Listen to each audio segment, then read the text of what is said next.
Imagine a world where the greatest masterpieces of art, the very treasures that define human history and culture, vanish into the shadows of a dark past. This is a grim reality that unfolded during the tumultuous years of World War II. The Nazis, led by Adolf Hitler, embarked on a systematic looting of Europe's art, resulting in countless lost and stolen masterpieces. Today, we delve into the tales of these lost treasures, the relentless quest to recover them, and the mysteries that still shroud the ones that remain lost. The story begins with the rise of the Third Reich, a regime that sought not only territorial expansion, but also cultural domination. Hitler, an aspiring artist himself, was obsessed with amassing a vast collection of art to fill his planned Führer Museum in Linz, Austria. Under his command, the Nazis plundered art from museums, galleries, and private collections across Europe, targeting works by renowned artists such as Leonardo da Vinci, Raphael, and Rembrandt.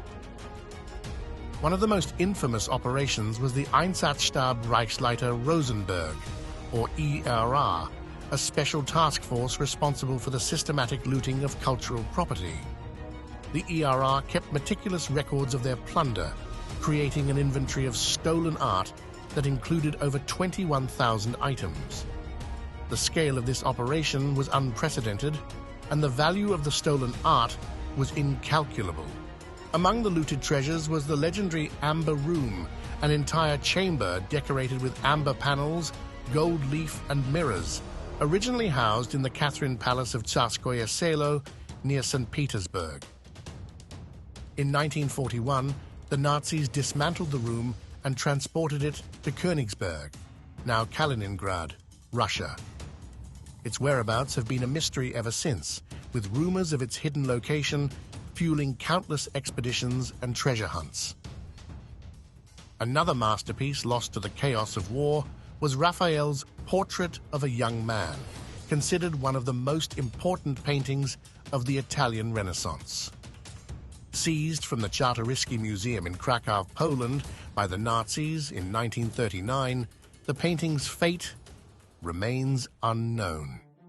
But not all stories of looted art end in mystery. Some masterpieces have been recovered in the most extraordinary circumstances. Take, for example, The Woman in Gold.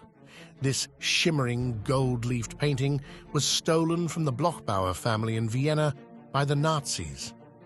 For decades, it hung in Austria's State Gallery until a landmark legal battle returned it to the rightful heirs in 2006. The painting was later sold for a record-breaking $135 million. The recovery of The Woman in Gold is a testament to the tireless efforts of individuals and organizations dedicated to restitution. The Monuments Men, a group of Allied soldiers, curators, and historians, were instrumental during and after the war in tracking down and returning stolen art. This group even got a movie about them decades later. Another remarkable recovery was the finding of the art bunker in the German town of Merkers. In 1945, American troops discovered a salt mine that the Nazis had converted into a vast storage facility for looted art. Inside, they found over 400 tons of Europe's cultural treasures, including works by Van Gogh, Monet, and Manet. The discovery of the Merkers art bunker was a major victory in the battle to save Europe's artistic legacy. Yet, for every story of triumph, there are countless others of loss. The search for these lost masterpieces is not merely an academic pursuit, it is a moral imperative. Each piece of art carries with it the story of its creation, the history of its ownership, and the scars of its theft.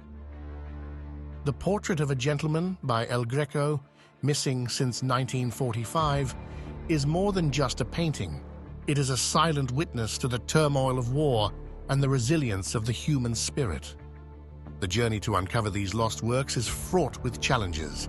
Art historians, government officials, and private investigators must navigate a labyrinth of legal and ethical dilemmas.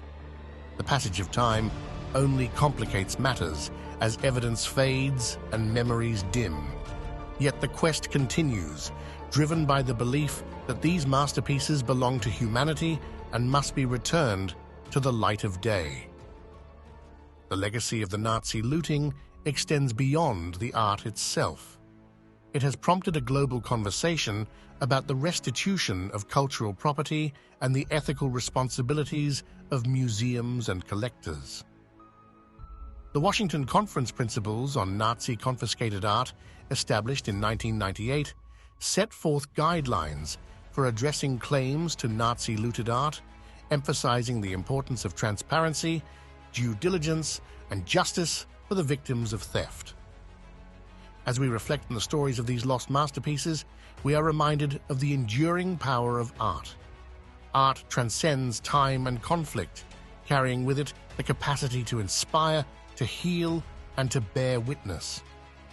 The ongoing search for the art looted by the Nazis is not just about recovering objects, it is about reclaiming history and restoring the soul of a world torn apart by war.